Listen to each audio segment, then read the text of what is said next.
सत्व भूत प्राणी जीव और आत्मा। सत्व भूत प्राणी जीव और आत्मा, इतनी जगह इसका विश्लेषण होता है, इतने नामों का प्रयोग होता है। सब एकार्थवाची नहीं है, सब चेतना के ही स्वरूप, लेकिन जो निरंतर दुख भोगते में सत्व है।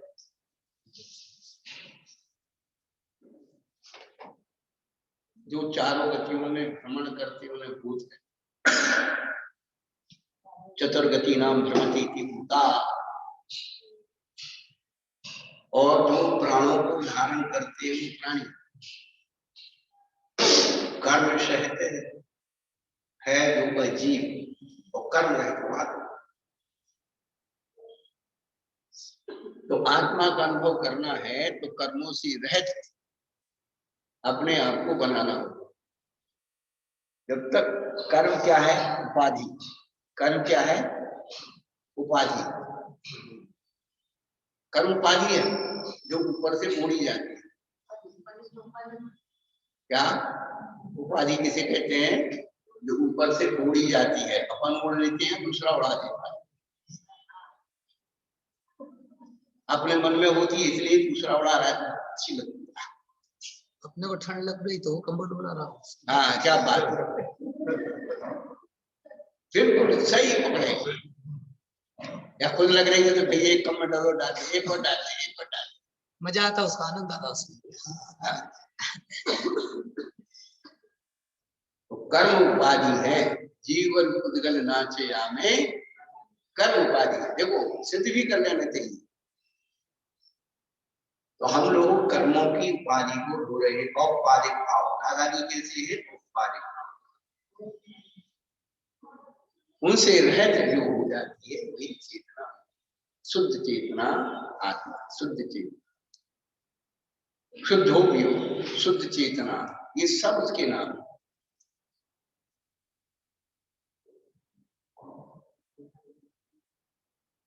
तो यहाँ पर जीव का कथन चल रहा है, और जीव कितने कर्मों से इस प्रकार से आवृत होकर के किस प्रकार से वो कर्म रहित होता है। तो 9वें अध्याय में आश्रव रोकना, आश्रव को रोकना संभव है। तो कर्म को आने को रोक दिया, संभव हो गया, लेकिन एक साथ आपका नहीं रोक सकते। आप में ताकत नहीं, क्षमता नहीं। आप चलती गाड़ी में एकदम ब्रेक लगाओगे, गाड़ी ही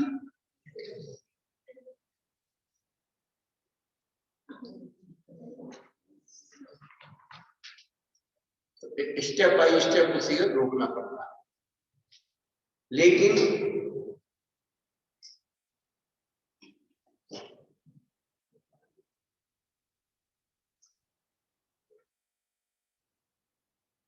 यहाँ की जो स्थिति है, गति का फल स्थिर,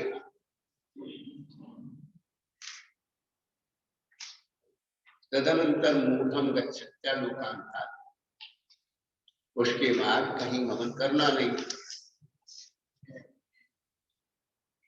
गति की अनुभूति, साइकिल, एक पहिए की जो साइकिल चलाता है चलाता, वो घूमते घूमते घूमते घूमते एक जगह खड़ा हुआ, उसी जगह खड़े होकर के अपनी वो कला बिना, अब उसको सामने एक साइकिल रख दो, उसी को तो खड़ा हो जाए, खड़ा नहीं हो सकता। क्या खड़ी हुई चीज पर उसे कहते खड़ा हो जाए, तो उसे पहले राउंड लगाना पड़ेंगे, फिर वो धीरे धीरे होगा।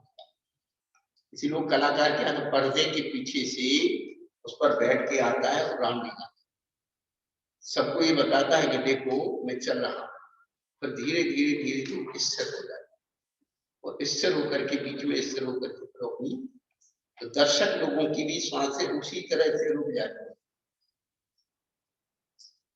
वो केवल उसमें भी श्वास का पूरा होता है, श्वास का बैलेंस बिगड़ गया नीचे।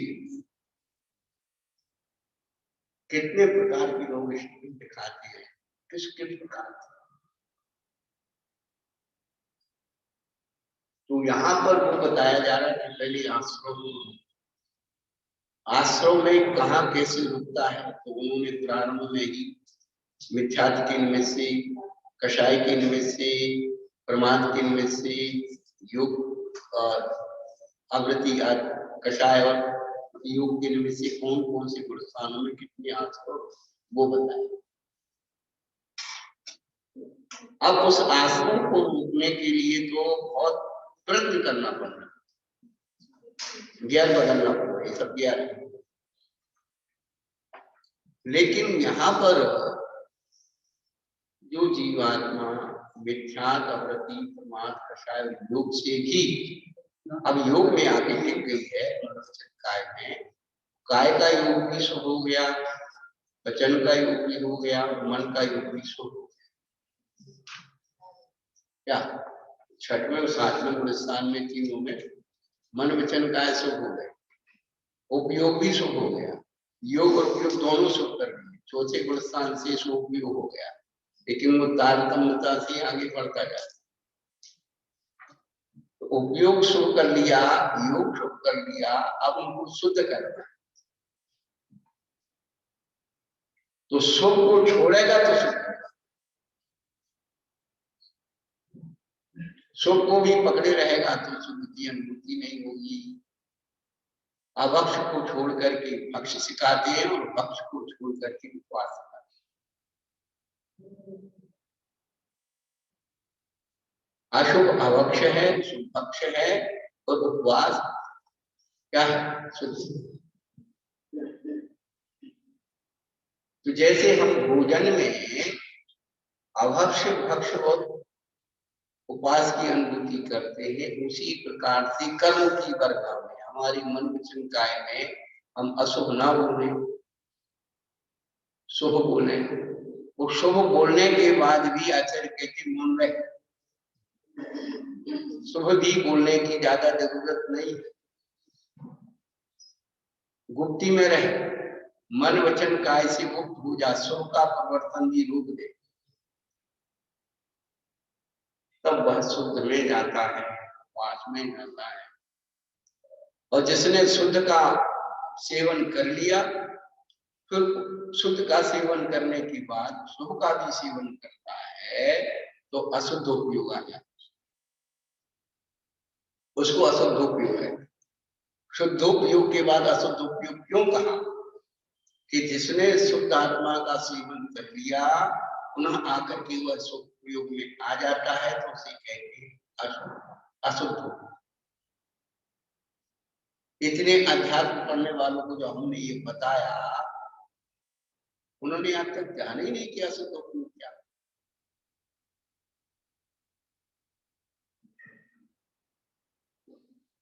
स्वरूप ही नहीं समझते। उन्होंने किताबों में पढ़ लिया शुद्धोपयोग नाम की चीज होती है, हमें चौथे गुणस्थान में शुद्धोपयोग हो गया और वह मस्त रह रहे, खा रहे पी रहे। ये सम्यक दृष्टि को कर्म का बंध नहीं होता है, साथ में।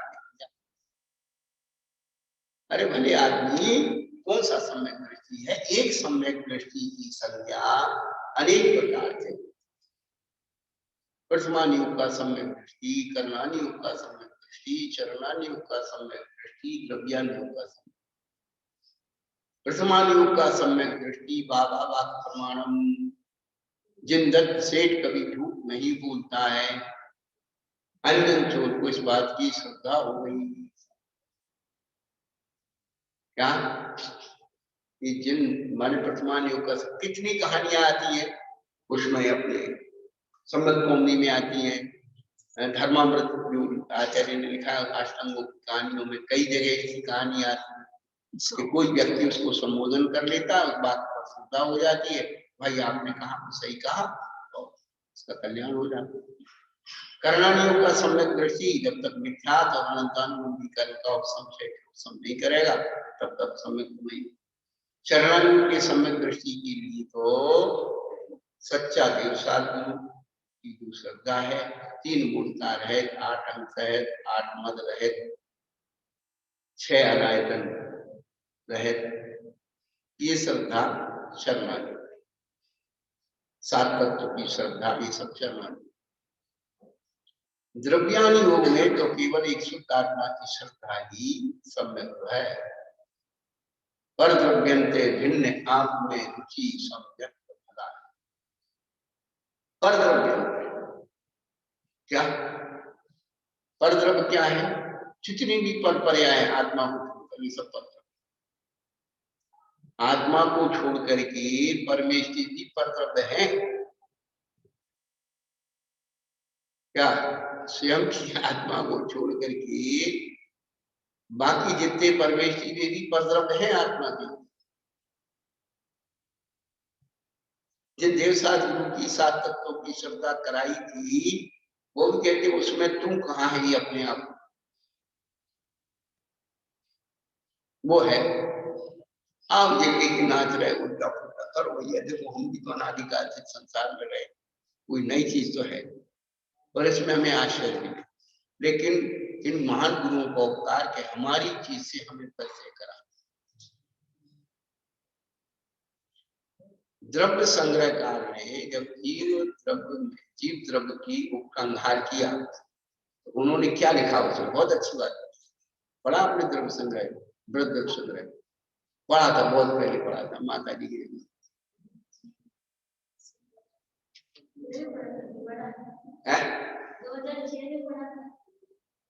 अब कितने साल हो गए? आपने से कुछ किया ही नहीं, बस एक विधान करवा दो और अभिषेक करा लो, गा लो।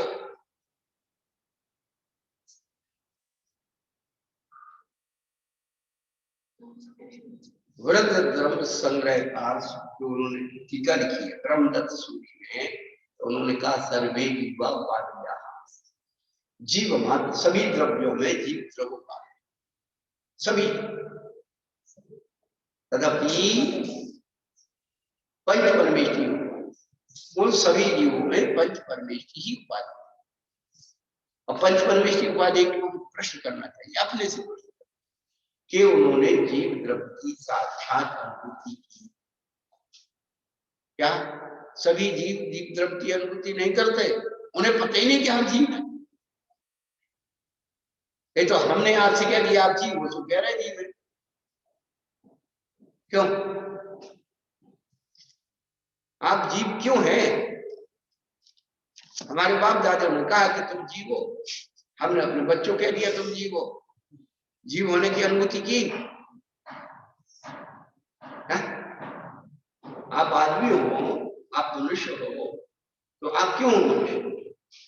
आपके बाप दादी कहते हैं कि मनुष्य, उन्होंने कहा उनको है, उनका उनको है, बस हो गया। पर तुमने स्वयं में अनुभूति की है क्या उसकी, जो मैं हूं उसकी अनुभूति की नहीं। उसी प्रकार से सर्वे जीवापाद सभी जीव उपाधि, तो उसमें पंच परमेष्टि ही उपाधि। क्यों उपाधि है? उन्होंने साक्षात जीव द्रव्य की अनुभूति की है, जीव तत्व की अनुभूति की है, जीव पदार्थ की अनुभूति की है, जीव तत्व का संधान किया।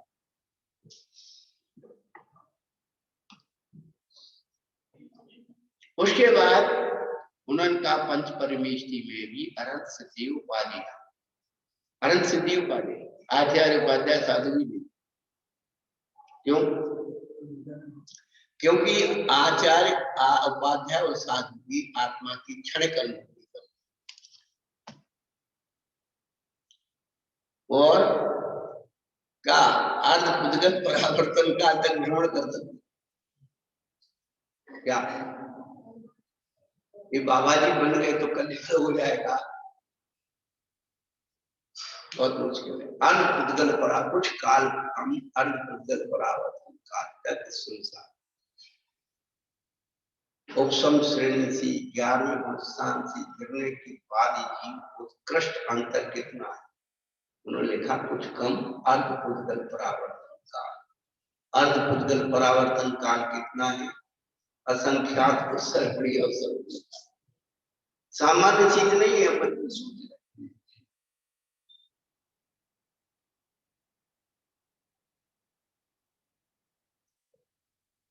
और आधन तो सिद्ध, इनकी अवस्था कितनी है? अनंत की अवस्था, आयु पूर्व कोटि सब जाए।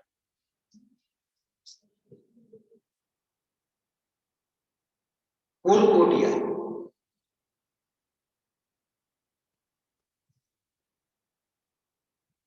पूर्व कोटि तक संख्यात और पूर्व कोटि से पल्ल शुरू होता है, उसके ऊपर पल्ल से असंख्यात शुरू होता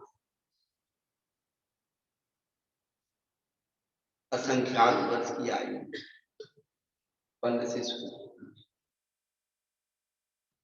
भोगभूमि के जीवों की आयु कितनी है? पल्ल, वो असंख्यात वर्ष कहलाते हैं, उनका क्या अकाल मरण नहीं होता। तो उन्होंने कहा कि अरहंत में, इस अरहंत सिद्ध में भी सिद्ध ही उपाधि है, अर्थ भी उपाधि है। अंत में जाकर का जैसे तेरे लिए सिद्ध उपाधि है, ऐसी ही तेरी शुद्ध आत्मा तेरी भी उपाधि है। वृद्ध द्रव्य संग्रह में ब्रह्मदत्त सूरी ने जीव द्रव्य की उपसंहार करते हुए दिखाया।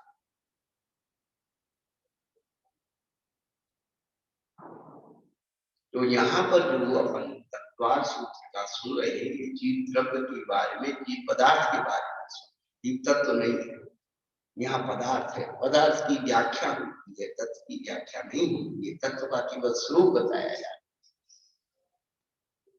यदि उसकी व्याख्या कर दें तो फिर वही चलेंगे, बंद कथा हो जाएगी है? मारना प्रोत्साहन जी समाज कराना पड़ेंगे और प्रतिष्ठित अनुभव प्रदेश सब उसमें लग जाएंगे, तो ये जीव की कथा हो, और वो समय सार आत्मा की कथा है, और ये तत्व अशुद्ध जीव की कथा।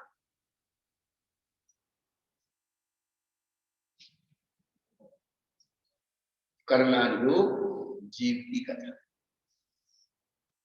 वर्तमान युग राजा रानी की कथा, चरणानुयोग उस कर्म को कमाने की कथा।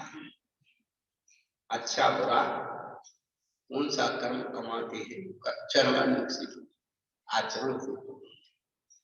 तो चार कथाएं हैं अब। तो जो राजा रानी की कथा है वो हमें प्रेरणा देगी, उसको पढ़ करके समझे क्या। कर्णानुयोग से प्रशमता आती, चरणानुयोग से अनुकंपा आती, द्रव्यानुयोग से आत्मिक गुण आता है। मेरा अशुद्ध ऐसा है, शुद्धत्व है मेरा।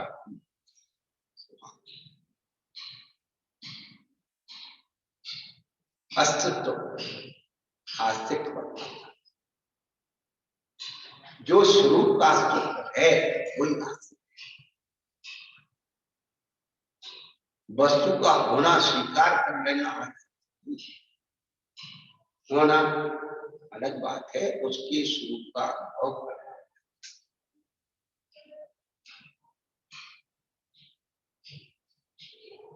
यहाँ सर्वार्थ सिद्धि ग्रंथ में जीव के कर्म बंधन की आदि सब कथाएं शुरू की।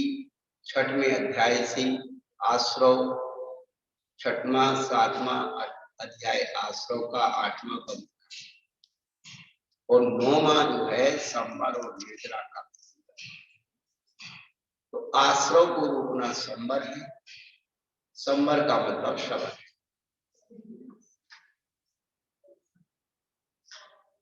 संवर का अर्थ है सुरक्षा, समृद्ध, ढका हुआ, गोपित, रक्षित। हमें अपनी आत्मा को अभी अशुभ से क्या करना है? रोकना, अशुभ नहीं आने।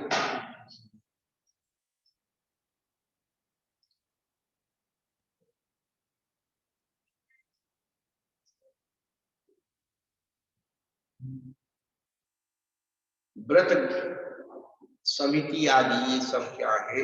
पुलिस शासन। व्रत समिति आदि क्या है? ये पुलिस शासन। गुप्ती आदि क्या है? मिलिट्री शासन।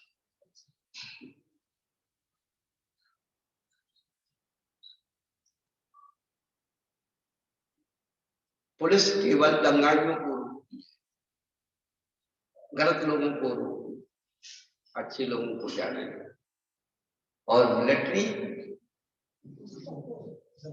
हाँ माशाल्लाह, वही जगह डर मार अपना हो चाहे पराया। तो इतना कठोर शासन, मिलिट्री शासन क्या है, यही हाँ अंदर मिलिट्री शासन ना शुभ है ना शुभ। तो समय सार मिलिट्री शासन है और ये पुलिस शासन है। कोई शुभ को तो आने दो, अशुभ को पहले रोक करके और उसे निकालो।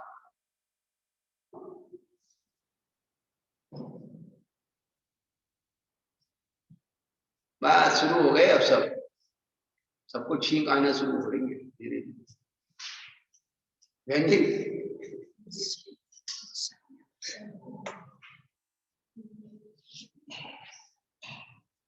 तो अपना 9वां अध्याय चल रहा है, ये दोनों शासन बताने वाले, पुलिस शासन और मिलिट्री शासन। तो गुप्ती तो जो है ये वास्तव में मिलिट्री शासन, फिर उसमें थोड़ी थोड़ी ढील दी जाती है। तो गुप्ती की बात समिति लिख लो तो इतनी मर्यादा से लिख लो।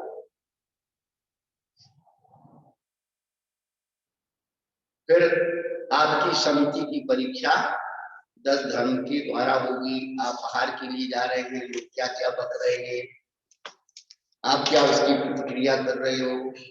यदि उससे चुप हो गए तो समिति भ्रष्ट हो जाएगी।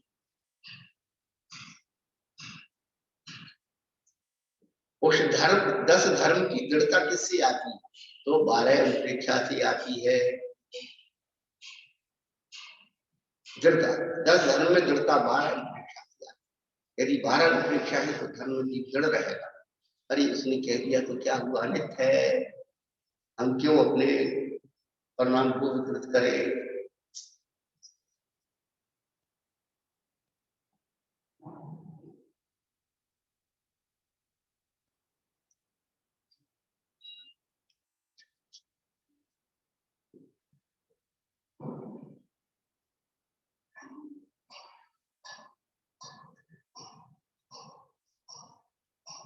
अंतरिक्षा, अंतरिक्षा के बाद परिचय करें। अंतरिक्षा को बीच में रखा, धर्म, अंतरिक्षा और परिचय। परिश्रमों को सहने की सामर्थ्य भी अंतरिक्षा से।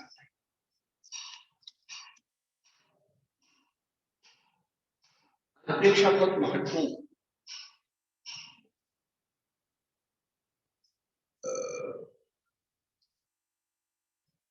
इसलिए जितने भी तीर्थंकर होते हैं वो अंतरिक्षाओं को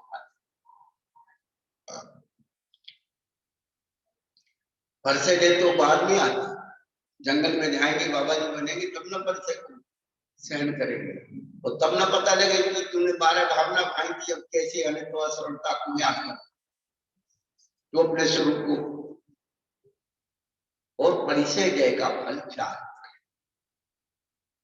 परिचय जय का फल क्या है, इसलिए इसको अंत में।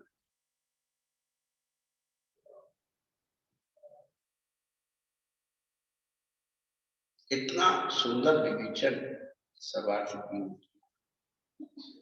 तो पहले कहा कि सब चीजें अनित्य है, नहीं समझ में आए तो उसी आश्रण से साफ, अनित्य और आश्रण वस्तु को नित्य और शरणभूत बनाने की चेष्टा कर रहा है मेरा संसार। उस संसार में तू अकेला ही भ्रमण करेगा, ये एकत्र, कोई तेरा कोई संगी साथी नहीं होगा, ये अन्यत्र। वो कह रहा कि शरीर तो मेरा साथ देगा, दुनिया नहीं देगी, तो शरीर तो मेरा साथ देगा, वो ये असुचि है। और यही शरीर सारा कर्मों का जड़ है, 9 कर्म है, कर्म कायवान बनाकर साहस हो।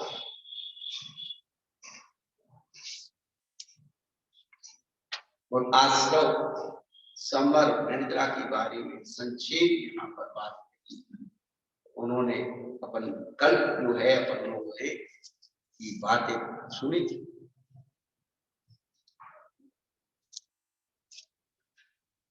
निद्रा के बाद लोग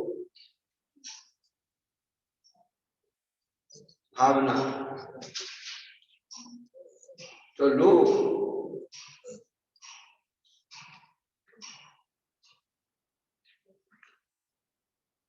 भावना में ये बताया था लोक का आकार कैसा है, तो चारों ओर से कैसा है, अनंत है। तो लोक कैसा है, उसका प्रदेशत्व गुण, क्या हर द्रव्य का कोई ना कोई आकार है, प्रदेशत्व गुण है। तो जब प्रदेशत्व गुण है तो लोक का आकार क्या है, सम चतुष्क। चारों ओर से अनंत अलोक आकाश के बहु मध्य प्रदेश में लोक के संस्थान आदि को विधि पहले का है। तो ये जो है आपका जो त्रिलोक का नक्शा है, ये इसको भी टुकड़े टुकड़े करके भी जोड़ोगे ना, इस समगन चतुष्काय में आता है। त्रिलोक पद्धति में होगा ना, देखो भाई मैं इतनी बड़ी गणित पढ़ा, मैं तो युक्ति लगाता।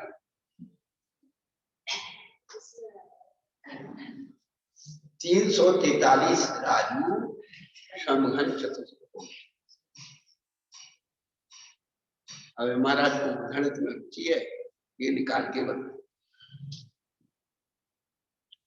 उन्होंने क्या कहा ऊपर भी कि लोक भी कैसा है, चारों ओर से अनंत अलोक आकाश, चारों ओर अनंत, चारों ओर से अनंत है। तो समगन चतुष्क अपने आप।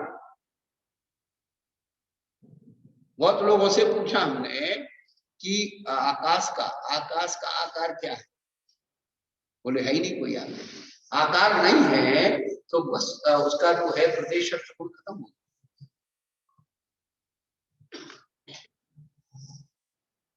आकाश द्रव्य, द्रव्य प्रदेशत्व गुण, बिना प्रदेशत्व गुण के द्रव्य नहीं है। ये प्रश्न हमेशा सब लोगों से पूछा करो, बड़े बड़े विद्वान आते हैं, हाँ नहीं, ये उनको क्या है, वो ये सोचते कि जो हम जानते हो कोई नहीं जानता। आप ये बताओ कि जो हम जानते हो तुम्हारे पास है नहीं, वो तुम नहीं जानते।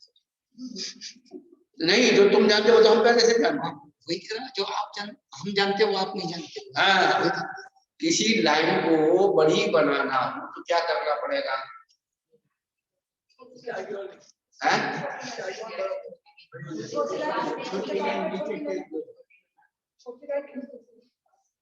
कुछ करना ही नहीं है। जो उसने लाइन खींची है उसी लाइन के आगे चाकू थोड़ा और बड़ी हो गई, फिर तुम कहोगे तुमने फिर क्या किया, उसकी लाइन में तुमने लाइन डाली, यही होगा ना।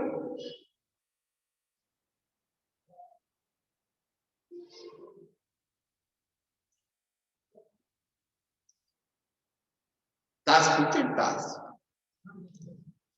तो उनने चौका डाला, उनने पंजा डाला, उनने छक्का डाला, तो उनने अट्ठा डाल दिया, पत्ते किसके हो गए, इसने अट्ठा डाला उसके हो गए।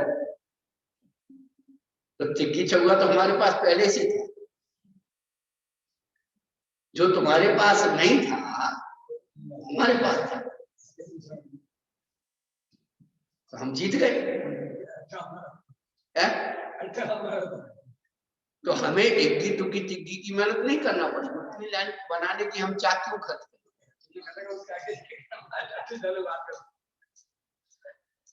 जहां तेरी बात समाप्त हुई वहां से मेरी शुरू हो गई। यही तर्क शास्त्र कहलाता, युक्ति शास्त्र। क्या सुबह आया था युक्ति की बात, अब आप तो थे नहीं, हम क्या, आपके भाग में नहीं, आप बीमार पड़ गए सब। अच्छी बात सभी के भाग में नहीं होती है, इसलिए मैं बड़ा संतोष हूं इस मामले में। कभी संकलेश नहीं होता है कि क्यों नहीं मेरे से पढ़ रहा है, क्यों नहीं मेरी सवाल कर। इनके भाग में नहीं ना, तुम्हारे भाग में अच्छी चीज है, तुम खुशी। कभी संकलेश नहीं होना चाहिए।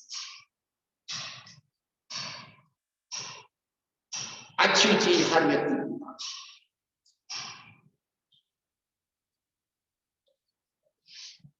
और एक शब्द की इतनी ऊर्जा होती है कि वो कहाँ काम आता है क्या नहीं। अच्छे विचार गोलक में डाली गई पैसों की समान। अच्छे विचार गोलक में डाली गई पैसों के समान होते विपत्ति में काम आते। लोगों का दिमाग क्या निकला, अच्छे विचार है नहीं, कोई कचरा जोड़ रखा है।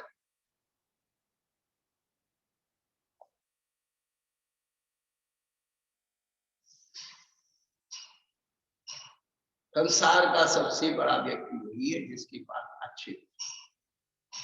हम अपने भगवान को भगवान क्यों कहते हैं? उन्होंने अपनी आत्मा के हित के बारे में सोचा और सबके हित की आत्मा, सबका हित, हितोपदेशी, इसी उनको हितोपदेशी किसी का अहित नहीं सोचा। उनके पास अच्छे विचार थे, इसलिए हम उनको पूजते। अच्छे विचारों से उन्होंने ये कहा कि तुम भी अच्छा विचार करना, तुम भी अच्छा सोचना। क्यों अशोक का कचरा ढोना? सोचना ही तो अच्छा सोच, क्यों अशोक? करना ही तो कुछ अच्छा करो, क्यों अशोक? वो करना तो वही है जो अशुभ में करते हैं और जो शुभ में करते हैं, कोई अंतर बोलो। केवल एक बात करना है, पानी तो पीना है, केवल कपड़े से छान के सो। और चाय जैसा उठा के पी लिया तो सो। भोजन तो करना है, पेट तो भरना है। अभक्ष नहीं खा के बक्ष से पेट भर। भक्ष तो खाना है, तो रात में नहीं खा के दिन में खा। किसने मना किया? छूटा क्या?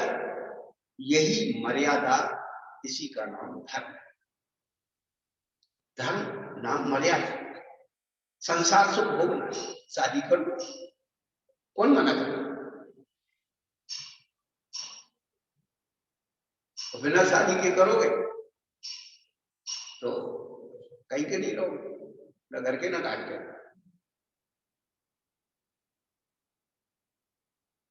तो मना किसने किया? ये संसार सुख मत भोगो। और उच्छृंखलित होकर के, उद्दंड होकर के, मर्यादा तोड़ करके जो भी काम करोगे वह सब अशुद्धि है। और भगवान ने जो मर्यादा बना दी है, उस मर्यादा के अंदर जो भी काम करोगे पुरुषार्थ के अंदर, धर्म अर्थ काम मोक्ष, काम भी पुरुषार्थ है, वही भी पूजनीय होता है। काम पुरुषार्थ भी पूजनीय होता है। एक लड़की किसी के साथ, बड़ी समाज का व्यक्ति हो, लड़का उसके साथ भाग जाती है, वह निंदनीय और अपवित्र माना जाता है। और वही लड़की शादी करके बढ़ा दी जाती है, लोग उसको आशीर्वाद देते हैं, वो मां बनती है, लोग उसका उत्सव। नहीं तो काम तो वही हो रहा है, लेकिन एक मर्यादा में हो रहा है।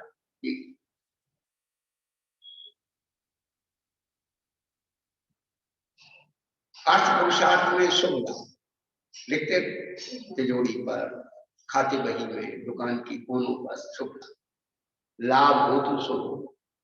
न्याय नीति से कमाया मतलब शुभ लाभ है।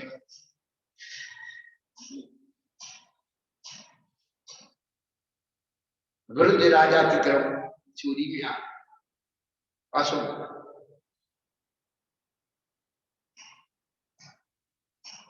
हम इन पर हमारा किसी का उपयोग नहीं। दान और पूजा की शुभ क्रियाओं में इतना पाप स्थापित कर दिया कि वो पूजा दिखती नहीं, दान दिखता ही।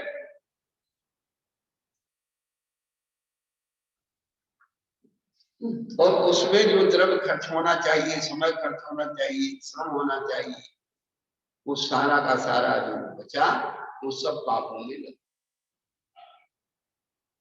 शुभ का समय, शुभ का द्रव्य, खेती का भाव, सब पर नष्ट कर। विपरीत।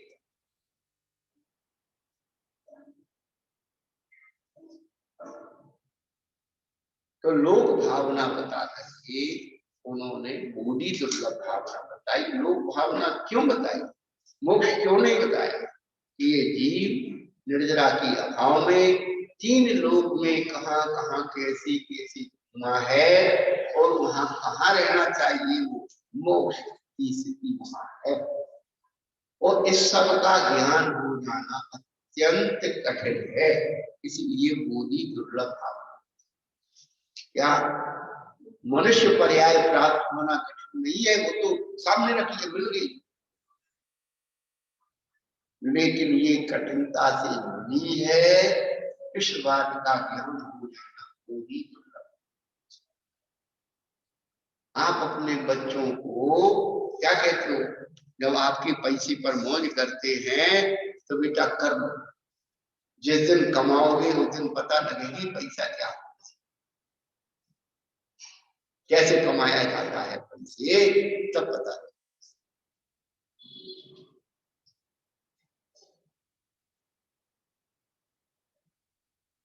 तो हमें ये पता लग जाए कि हमने इस मनुष्य पर्याय को कमाने में कितना श्रम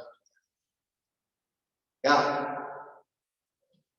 ये मनुष्य पर्याय को कमाने में कितना श्रम किया है। एक जैसे कूलर में पैसे डाले थे, वे जुड़ जुड़ करके यहां तक आ गए। ये मनुष्य पर्याय की पुण्य की कमाई है।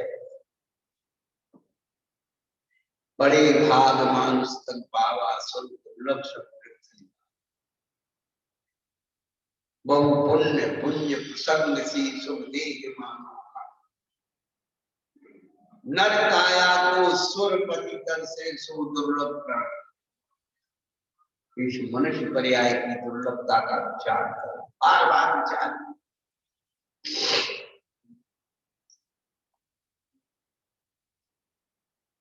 दुर्लभ है निगो से खावर अंत कद पानी, नर काया को सुर पति कर से सो। निगो से स्थावर पर्याय मिलना, इसमें लिखा है अनंत निगोदिया, एक निगोदिया शरीर की एक में सिद्धों से अनंत गुण की है, और इस प्रकार सावर जीवों के सब लोग निरंतर प्राप्त।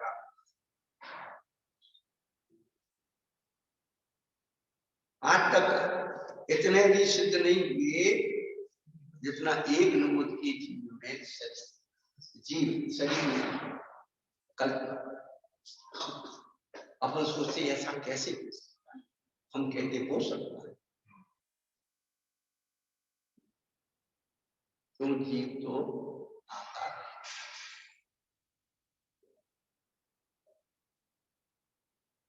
सब समाधान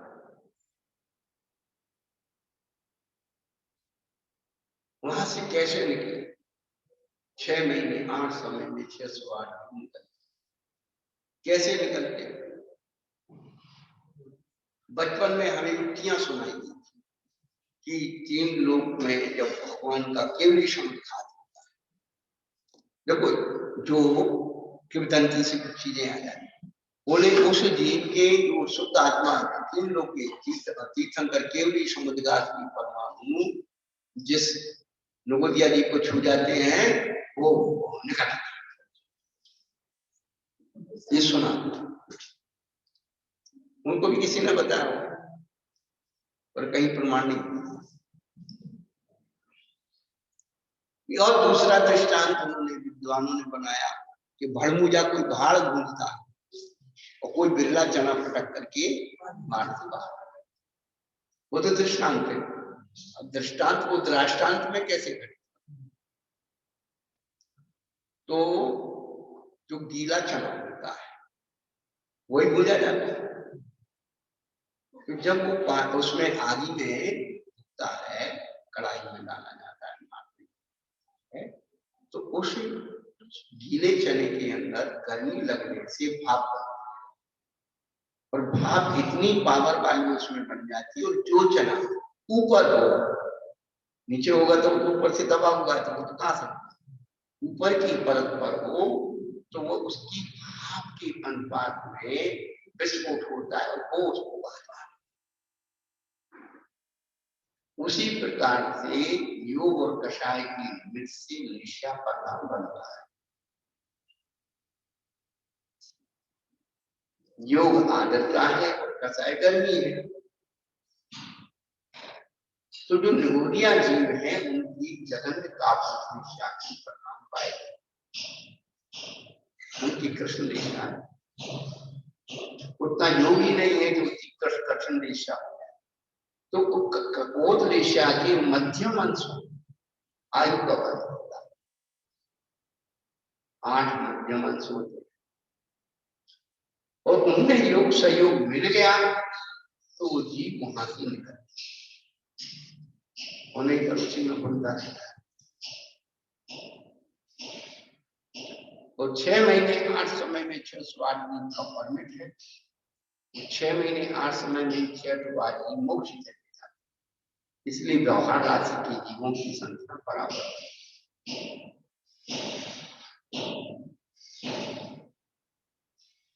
लक्षण जो क्या है, संक्लेश भाव पौरा विरोध भावम,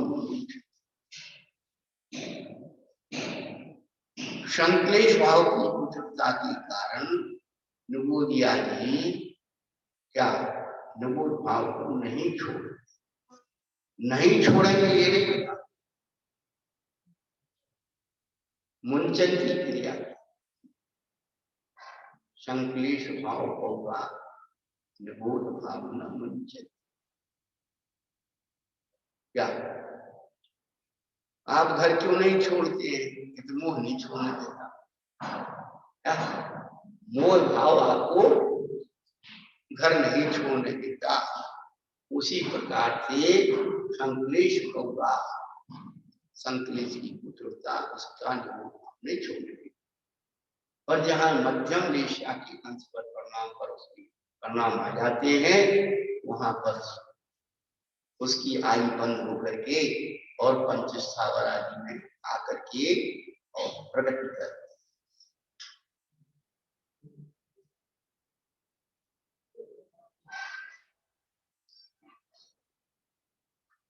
उसमें भी उन्होंने बताया कि आप स्थावरों में भी यदि विकलत्र में आती हो, ऐसा दुर्लभ है कि बालुका के समुद्र में जैसी वज्र शिक्षा, हीरे की कड़ी,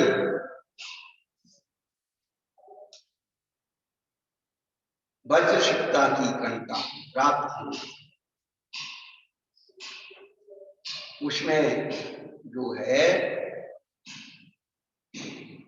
उसमें भी विकलत्र जीवों की बहुलता होने के कारण गुणों में इस प्रकार तत्वता का गुण प्राप्त होना दुर्लभ है। उसी प्रकार पंचेंद्रिय पर्याय का प्राप्त, तो 2 इंद्रिय 3 इंद्रिय 4 इंद्रिय 5 इंद्रिय पर्यायों का वर्णन किया, तो कहते हैं कि विकलत्र ये कैसे हैं, जब विकलत्र को ही उन्होंने क्या कहा, हीरा की कणी कहा। क्या जब विकलत्र पर्याय ही रत्न की पर्याय है, तो पंचेंद्रिय पर्याय क्या है, रत्नस्त्र की पर्याय। पंचेंद्रिय पर्याय क्या है, कि मनुष्य की पंचेंद्रिय पर्याय परमेश्वरी की पर्याय।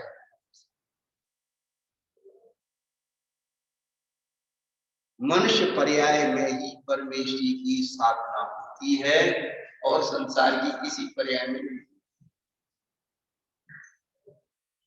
मनुष्य पर्याय से ही परमेश्वरी बनते हैं। देव पर्याय से बने तो सर्वार्थ सिद्धि से सिद्धिसला पारे वजन दूर है, वहीं की वहीं चलेगा। न काया को सुरपति कर से, ये ढाई है, धर्मा है परमेश्वरी का।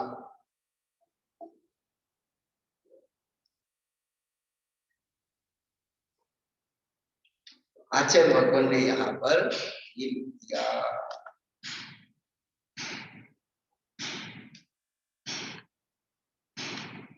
तो ये दुर्लभता में बताया क्या, विकलेंद्री पर्याय का प्राप्त होना कृतज्ञता का गुण।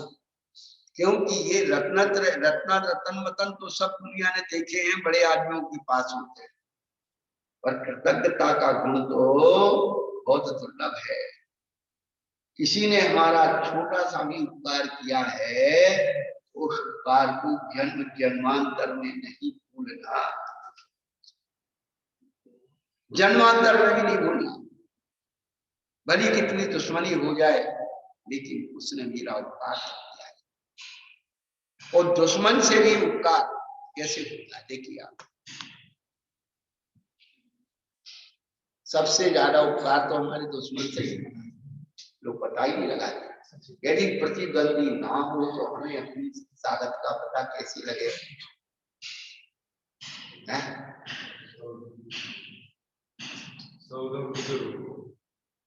ये बेंच है, ये उठा के रखना है, और सोच रहे कोई दूसरा आदमी आए, भैया ये मेरी हाथ लगा देना, उसने हाथ नहीं लगाया, भग गया।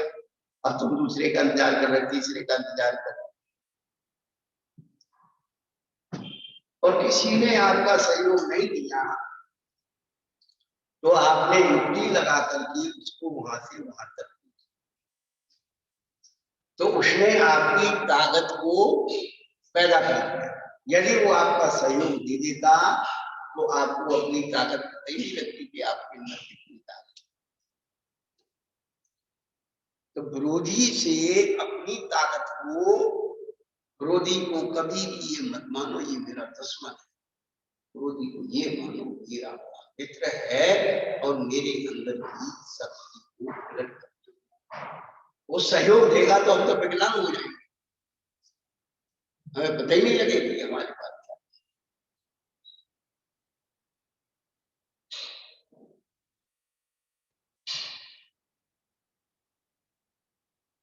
इसीलिए कृतज्ञता का गुण, उसका उपकार मानिए कि उसने मुझे उपसर और परिसर सहन करने की शक्ति अंदर पैदा कर दी। दोस्ती होती तो बस इसी लाड़ प्यार में बिगड़ जाते। हर बेटी को अपनी माँ की बात बुरी लगती है, हर बेटे को अपने पिता की बात बुरी लगती है, हर चेले को अपने गुरु की बात बुरी लगती है। लेकिन जब वह स्वयं एक बेटी की माँ बन जाती है तो पता लगता है बेटी क्या होती है। जब एक बेटा को बाप बन जाता है बेटे का तब पता लगता है, जब चेला गुरु बन जाता है तब पता लगता है गुरु क्या होता है।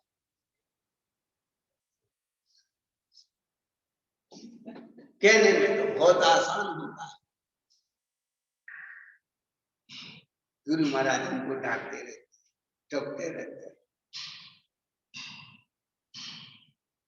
लेकिन जब वो स्त्रियां स्वयं के जीवन में गुजरती हैं तब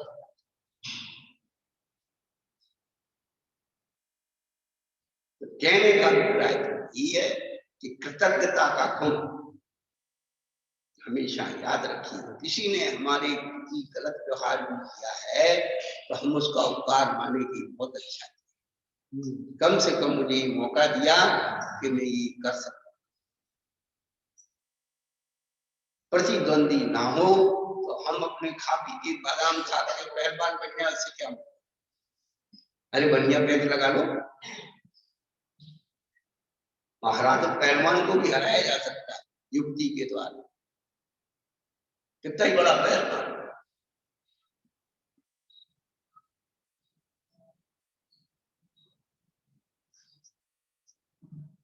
तो ये परिस्थितियां हमारी परीक्षा है और उनमें हमें कभी घबराना नहीं चाहिए, अद्भुत रहना चाहिए। क्या है और क्या परिस्थितियां, ये वही परिस्थितियां सब देते। अपन सोचते हैं वहां जाएंगे तो सुखी हो जाएंगे, वहां जाएंगे तो सुखी हो जाएंगे, वहां जाएंगे तो सुखी हो जाएंगे। अरे कहीं जाने की जरूरत नहीं, तू अपने अंदर आ जा तो सुखी हो। वहां जाने से छुट्टी नहीं हो। स्कूल बदलने से पास नहीं होंगे।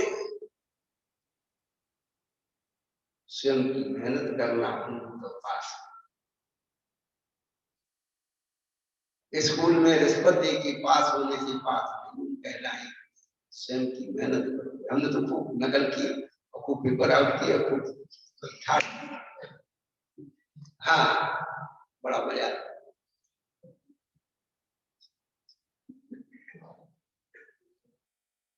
बस समझ में आ गया ये मेरी सफलता है।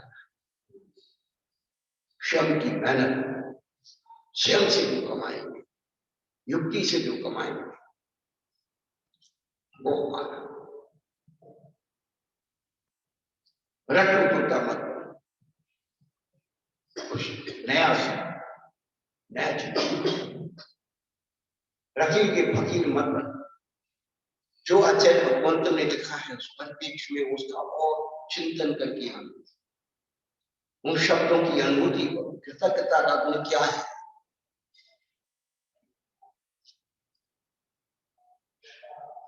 यदि हमारे बच्चों में 4 बातों का संस्कार डाल दिया जाए तो बच्चे बच्ची कभी भटक नहीं सकती। मैं कौन हूँ? मैं पिता की उम्मीद हूँ, माँ का स्वप्न हूँ, भाई का भविष्य हूँ, बहन की आशा।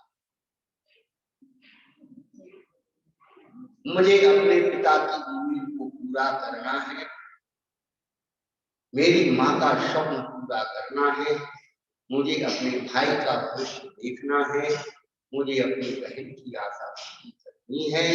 इन 4 बातों में ही कृतज्ञता का गुण विद्यमान है। इन 4 को निकाल दिया तो भटकन के सिवाय कुछ नहीं है। वही पंच परावर्तन का स्वरूप तैयार है। भटकते रहो।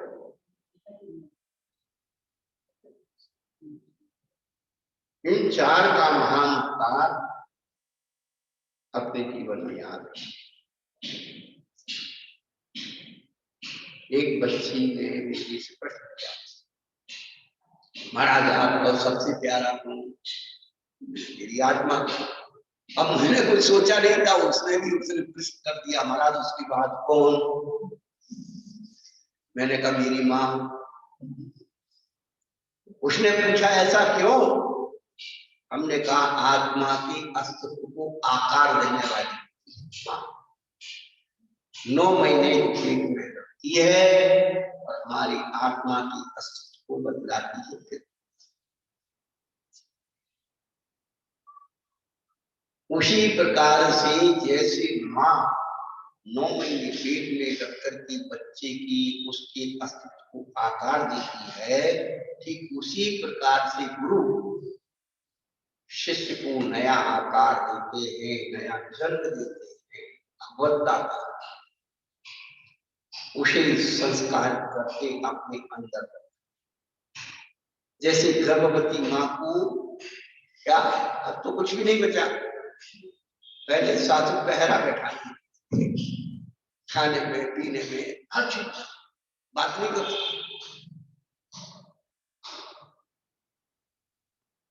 बड़ा ध्यान रखा जाता।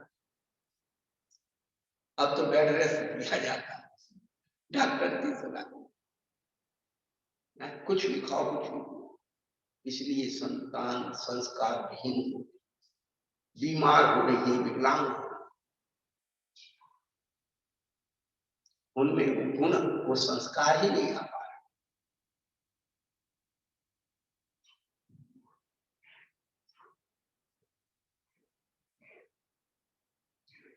तो माँ भी उस संतान के बारे में शुभ चिंतन करे। माता खावे चरपरो, आदिनाथ भगवान की पढ़ तो जाती है बहन की, लेकिन वहां जाकर की चाट खाने को मन कर रही है तो खा रही है। तुझे आने वाले युग की फिक्र नहीं है, मर गया खा रही, मर गया घूम, घर में काम नहीं हो, लेकिन का घूमने की तरफ बैठेगी बहती और घूमेगी, घूमने का मन कर रहा है, बहुत कठिन। आप अपना जीवन याद कर दीजिए, हमारे जीवन में मेरी सास ने कुछ कड़ुआ 10 मूल का काढ़ा पिलाया, गर्म पानी पिलाया,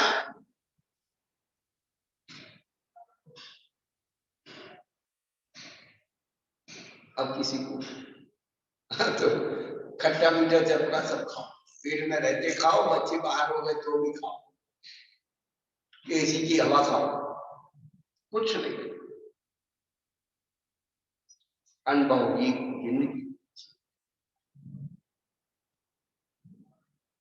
कृतज्ञता का गुण कितना कठिन है।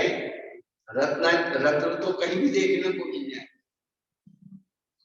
लेकिन कृतज्ञता का गुण मिलना बहुत कठिन है। स्वार्थ में आदमी कहता रहेगा बहुत अच्छा, लेकिन जब आप विपरीत होकर के देख ले वो, तो सारी दुश्मनी उस पर। फिर आगे और अच्छी अच्छी बातें बाधा इस भावना को तो रोज 1000 बार पढ़ते, रोज निरंतर, कि मेरी ये पर्याप्त बहुत कठिन।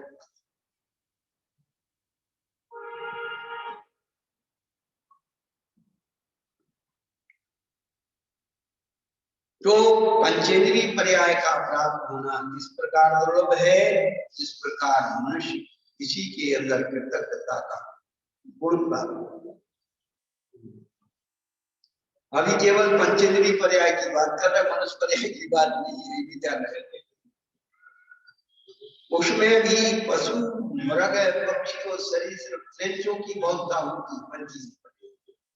इसलिए जिस प्रकार चौपट पर रत्न राशि की का प्राप्त होना अत्यंत कठिन है, उसी प्रकार मनुष्य पर्याय का प्राप्त। आज जब भगवान ने दोनों तरफ से समझा कृतज्ञता का गुण कितना कठिन है, रत्न प्राप्त होना बहुत सरल।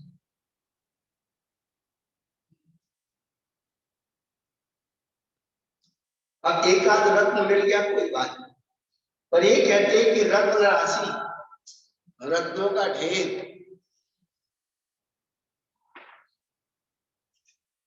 तो जब भी एक इंद्रिय आदि कोई भी जीव दिखते हैं, 2 इंद्रिय 3 इंद्रिय जीव दिखते हैं, तो हमें क्या समझना चाहिए? कहीं रत्न दिख जाए तो अपन हाथ से उठाते हैं कि पैर से? अरे अब आपकी नमो अनंता। कृतज्ञता का गुण में क्या क्या विशेषताएं हैं? अब क्या क्या बता रहे हैं? आप लेट हो गए, अच्छा दवाई खा रहे थे, कोई बात नहीं।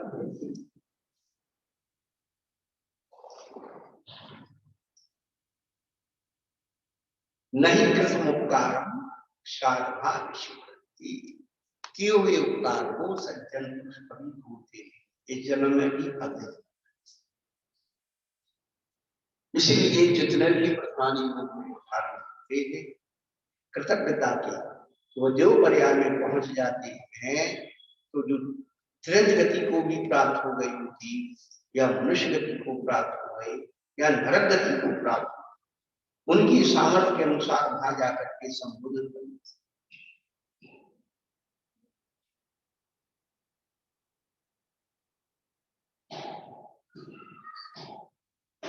अब कृतज्ञता के गुण क्या आपको पता? जितना कृतज्ञता की अनुभूति जीव कर लेगा, कभी पाप बंद नहीं होगा। सही, हम ये कहते हैं कि दुश्मन को भी ये मानो इसने मेरा बहुत उपकार किया। अभी उदाहरण हम दे रहे थे कि बेंच को उठाना है, वहां तक ले जाना है, इनसे कहा कि भाई उठवा लो, मुखला के चले गए कि मेरा यही काम रह गया, मैं सिलाई हूं क्या? तो हम बुरा मान गए कि यार उन्होंने हमारा सहयोग नहीं दिया। दो चार लोगों को बोला, लेकिन जब किसी ने हमारा काम नहीं किया तो हमने कोशिश की, युक्ति लगाकर किया, ऐसे ऐसे सताया जा सकता। यदि वो हमारा सहयोग नहीं देता तो हमें अपनी शक्ति का एहसास नहीं होता, हम क्या कर सकते।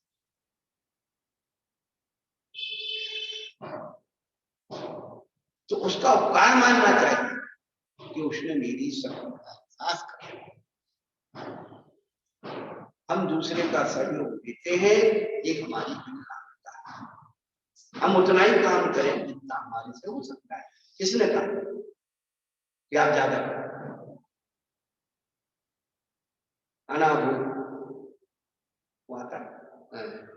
आपत्ति दीक्षिता परमात्मा सरदार नहीं, ये नहीं आता उसमें। भोगो भोगो, अब कितना याद रखे, उनको कितने बताया, कितने याद करके बता दो, तुम्हें वही है। आप अति संधान करता अनाकांक्ष यही है कि अपनी शक्ति के अनुसार दुनिया भर का काम कर लेना, शक्ति से ज्यादा काम कर लेना, जो जरूरत नहीं है उसको भी कर लेना,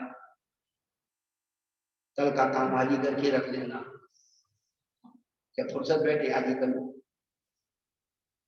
भोग भोग में आता है पुरुष बात के अति चार ज्यादा कर लेना अनावश्यक, वो सब जो कि फिर मेहनत करना पड़ेगी, उसकी मर्यादा निकल जाएगी। ज्यादा आटी मसाले सब इकट्ठी कर जब लेना ही क्या है, तो बार बार कौन करे।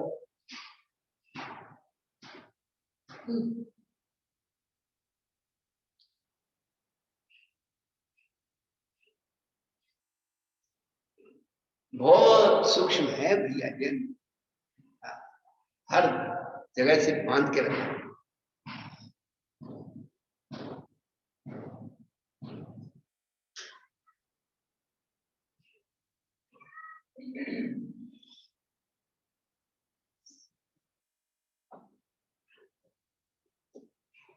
भैया जी ने लिखा है कि तत्ता की गुण में क्या क्या विशेषता है।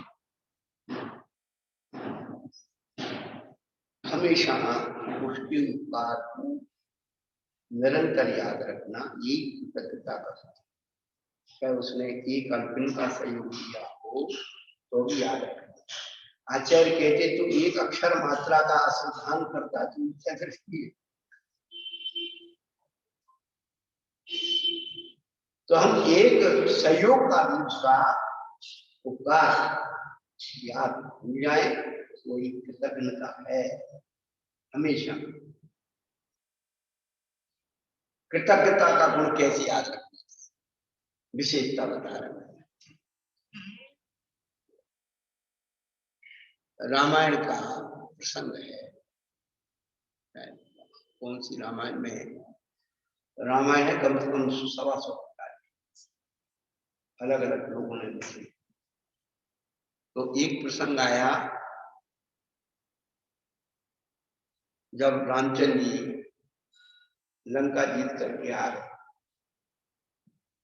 अयोध्या में प्रवेश हुए, तो रामचंद्र जी सबका नाम ले लेकर के कृतज्ञता ज्ञापन कर,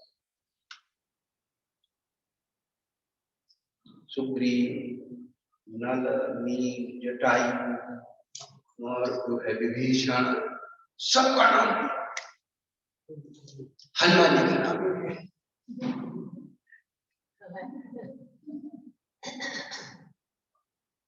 एक हनुमान भक्त बैठा, हनुमान जी को बुरा नहीं लगा। सबसे बड़ी बात है कि हनुमान जी को बुरा नहीं लगा। तो हनुमान भक्त खड़ा हो गया कि भगवान बताओ, जो तुम्हारे परछाई की तरह साथ सीता जी का पता लगा के आए, संजीवनी बूटी लेके आए, इतना उपकार किया है, पूरा पुल बांध दिया, इतना सहयोग किया, और आपने उनका नाम ही नहीं लिया। आपने रामायण तो लिखी होगी, देखिए रामायण तो जितने वानर सेना थी, जितने हनुमान थे, सबकी पूंछ थी, और बंदरियों की पूंछ थी क्या?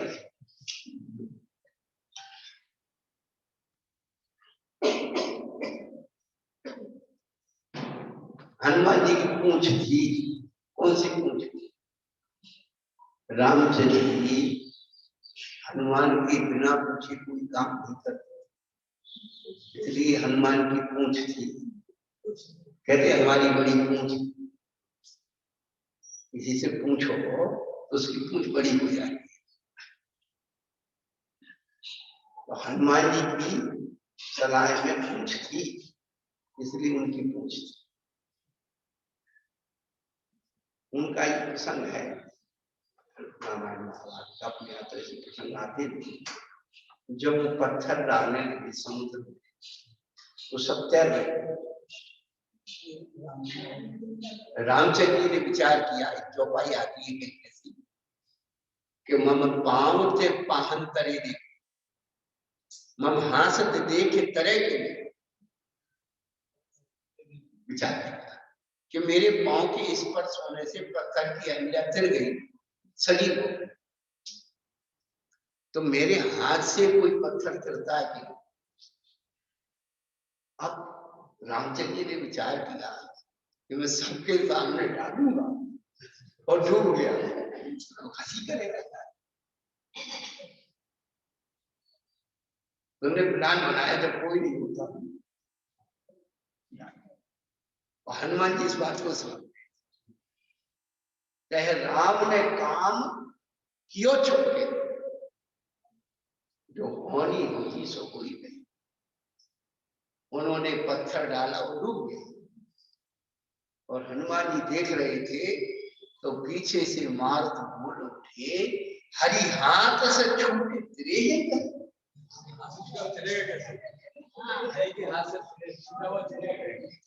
जो भगवान के हाथ से छूट गए इतने बड़ी बात है। इसलिए गुरु को कभी क्या अपना हाथ, गुरु का हाथ मत पकड़ो, गुरु को अपना हाथ। जो गुरु को अपना हाथ पकड़ा देते हैं वो कभी, हाँ चेला गुरु का हाथ काट के ले जाए बात है, ये ध्यान रखना। गुरु की जो ममता होती है, ममता, वो प्रेम का कहती है, तू मुझे प्रेम करता है, माँ का कलेजा ला के दे, कलेजा ला के देता है, माँ को मार देता है, फिर वो गिर जाता है तो उस आवाज ही की आती है, गुरु वो होता है। लोग गुरु की महिमा समझते कहाँ है?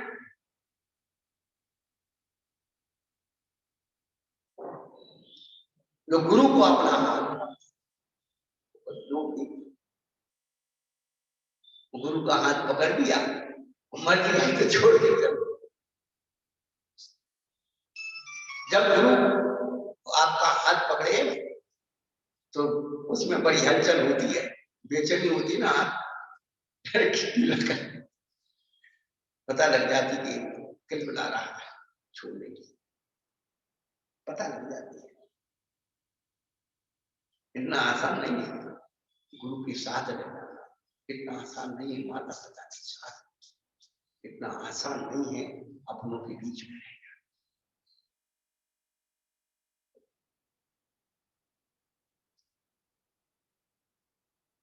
जो अपनों के बीच में नहीं रह सकता वो अपने में भी नहीं रह सकता। कसाई किसे कहते हैं? जो अपने से और अपनों से दूर ले जाती, उसका नाम कसाई। अपने से भी ले जाती है और अपनों से भी दूर ले जाती, उसका नाम कसाई।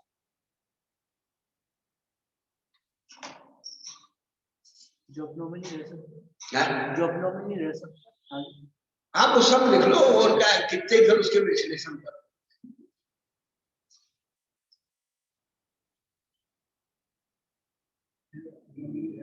तो रामचंद्र जी सबका नाम ले लेकर के कृतज्ञता ज्ञापन कर रहे हैं, हनुमान जी का नाम। हनुमान भक्त खड़ा हो गया, महाराज ये बहुत अनर्थ।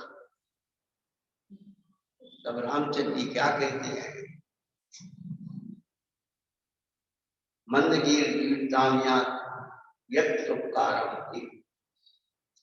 हे हनुमान तुम्हारे किए हुए ये उपकार है मेरे शरीर में ही गलित हो गया। और संस्कृत के पूरे श्लोक याद नहीं है, उसके भाव या समझ लो फटाफट। वो कहते हैं कि व्यक्ति प्रति उपकार को प्राप्त होता है जब उत्पत्ति में आए।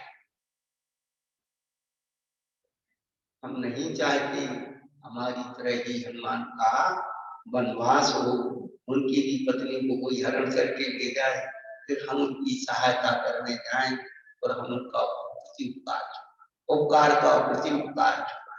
हम तो चाहते कि उनके जीवन में कोई विपत्ति आए ही नहीं, सुखी रहे सब जीव। यही निरंतर भावना।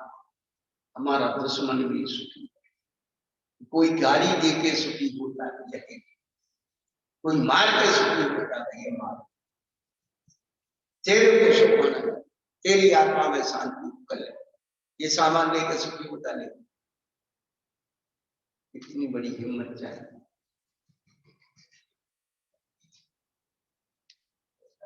क्यों?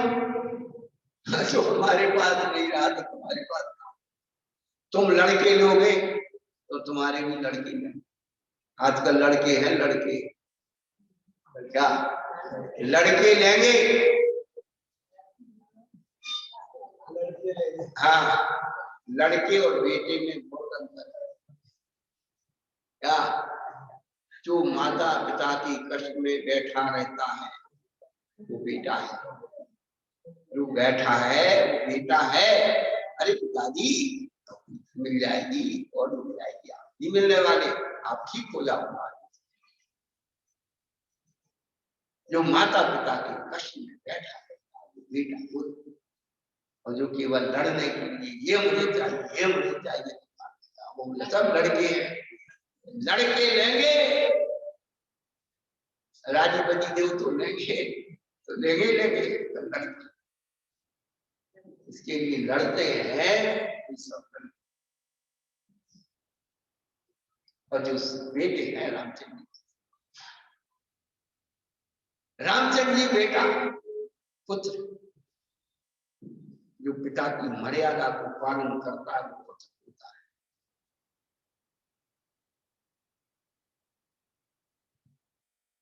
पिता कौन कहलाता है? जो पुत्र को जन्म देता है। भैया अपत्य जन्म,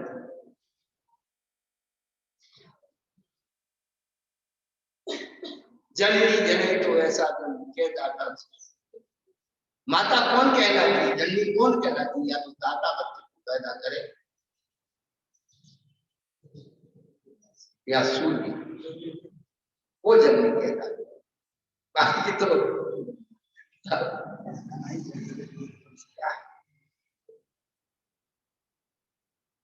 तो माता पिता बनना ही कठिन है।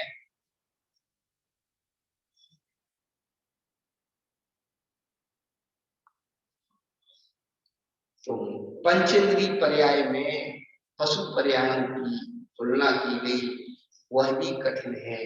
उनमें भी मनुष्य पर्याय तो चौपथ पर रत्नों की राशि, एक रत्न नहीं, राशि का ढेर मिल जाना।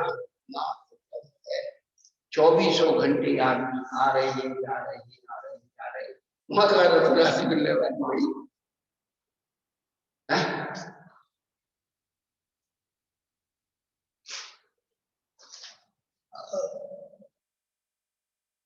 ये दुर्लभता का वर्णन आचार्य भगवान ने किया।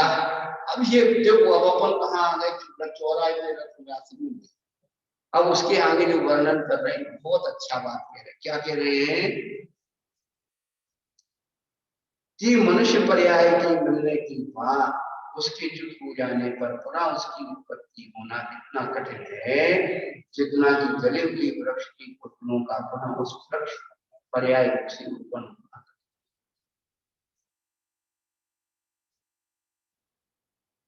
चाहे जला हुआ वृक्ष ले लो, चाहे किसी पत्थर की पहाड़ की चोटी पर पत्थर का क्रिस्टल ले, वह वहीं के वहीं पहुंच जाए।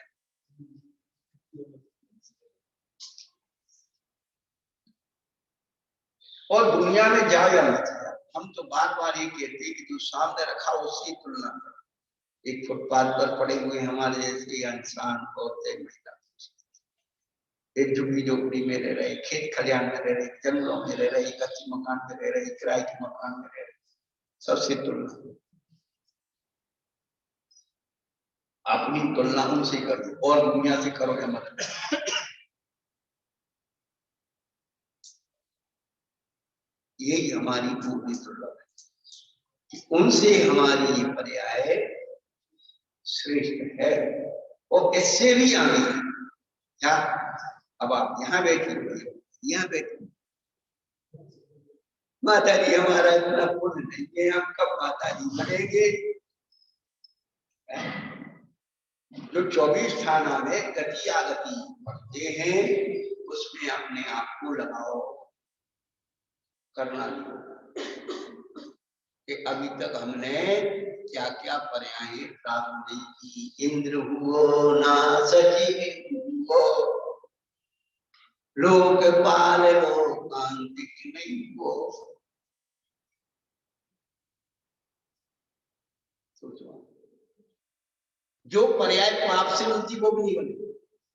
क्या रुद्र नहीं हुआ, नारद नहीं हुआ, वो भी पाप से ही मिल जाए। लेकिन ये पर्याय, ये पदवी भवांतर में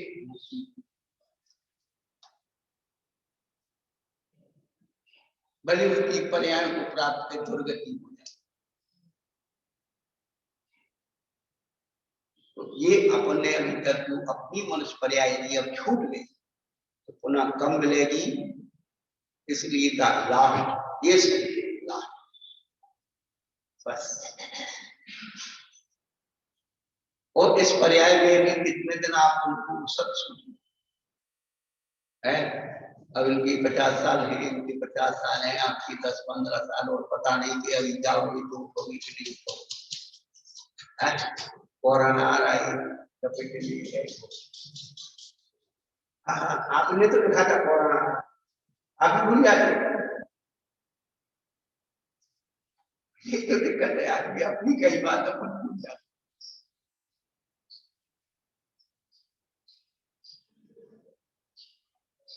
स्वयं का कष्ट स्वयं भूल जाते, याद नहीं रहेगा। फिर वही दुख को भूल करके जिस कारण से कष्ट हुआ था उसी कष्ट का अपना आचरण कर लेगा। जीव की बड़ी विचित्र दशा है। इसलिए पहले इसका श्रद्धान हो जाना ही कठिन है। क्या उपलब्धि तो कठिन नहीं है, श्रद्धान होना। इसलिए दंसन भट्टा, दंसन भट्ट दर्शन क्या करता है? श्रद्धान करा। अब तू श्रद्धान से खड़े कर, तेरा मनुष्य पर्याय में ही श्रद्धान उपलब्धि क्या हो। जैसे दुनिया जी नहीं वैसे तू जी, 4 संज्ञाओं में वह तूने अलग से क्या कहा? जितनी महान आत्माएं हुई उनने 4 संज्ञाओं की संस्कार को ही जीता है, अलग किया है। इसलिए वो हमारे लिए अभिनंदनीय आदर्श हैं।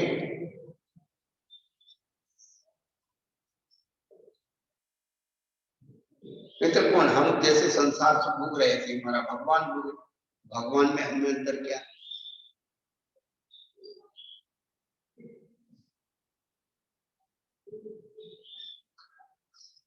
तो उनके भगवान पुण्य संपदा पूजते हैं और हमारे भगवान पुण्य संपदा का त्याग,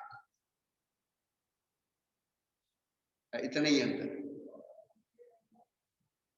इसलिए उनके भगवान ऊपर जाके फिर नीचे आ जाते, अवतार नहीं। हमारे अवतार नहीं, अवतरण होता है। अवतार का मतलब रूप, रूप जो है परिवर्तनशील, अवतरण ऐसे जैसी है वैसे। जैसे अनंत तीर्थंकर हुई, अनंत भगवान हुई, उसी रूप में आकर हमारे यहाँ रूप नहीं बदला जाता। No dress no address. जिनका ड्रेस है उनका एड्रेस है, और ड्रेस और एड्रेस हमेशा बदलते हैं। ये हमारा परमानेंट ड्रेस है और परमानेंट एड्रेस है। एक बच्चे ने बहुत अच्छी बात कही, देखो छोटे बच्चों में की बात, बोले महाराज इस संसार की जितने गुरु हैं सबको बिठा दो, सबको बिठा दो, वो हर व्यक्ति बता दे ये संप्रदाय की, नहीं बता पाएगा कि कौन से संप्रदाय, लेकिन नग्न महाराज को तुरंत बता देगा एक दिगंबर था।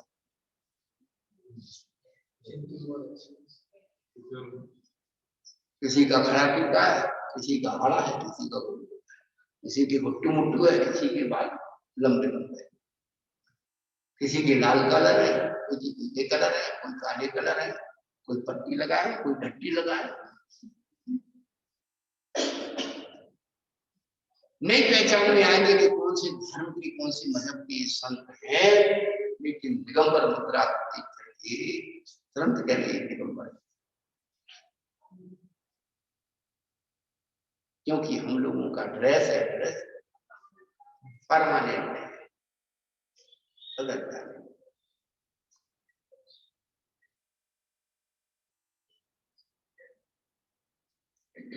तो पुनः यदि अब मनुष्य पर्याय छूट गई तो क्या होगा, वो होने वाला है, इसका बात पूछा।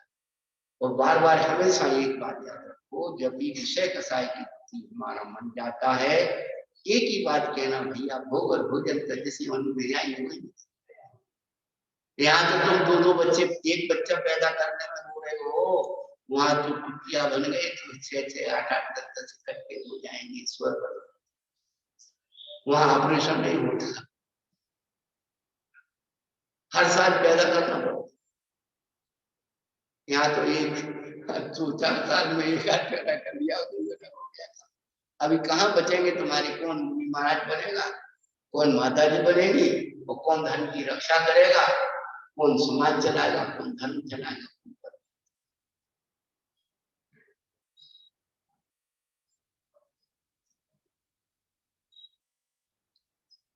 इस संसार के जो पंच है ना, दृष्टि, ये केवल पैसों के लोग ही हो गए।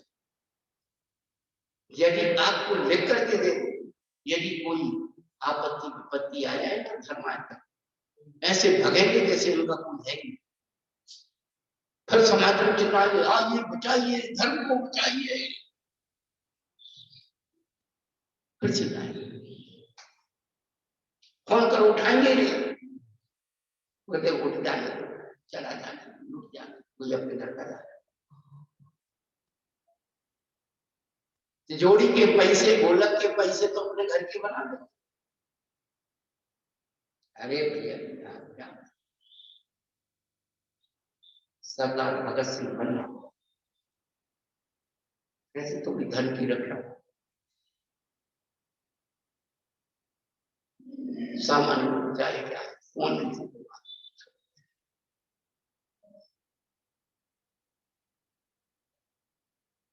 उसी प्रकार से अपनी मनुष्य पर्याय छूट गई तो क्या होगा वो बता। तो जले हुए पेड़ की उपमा कितना कठिन है, उसमें भी कदाचित पुनः उसकी प्राप्ति हुई है। देश कुल इंद्रिय संपत्ति निरूपता इनका प्राप्त होना उत्तरोत्तर दुर्लभ है।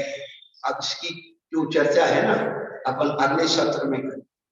अब ये बताएंगे कि पुनः इंद्रिय, देखो उन्होंने कहा कि मनुष्य पर्याय में भी क्या क्या मिलना, एक देश, उत्तम देश मिलना, उत्तम कुल मिलना, इंद्रियों की संपदा मिलना, निरोगता मिलना। एक एक पद का विश्लेषण कैसे होगा अगले सत्र में करेंगे। आपका समय श्रद्धा हो जब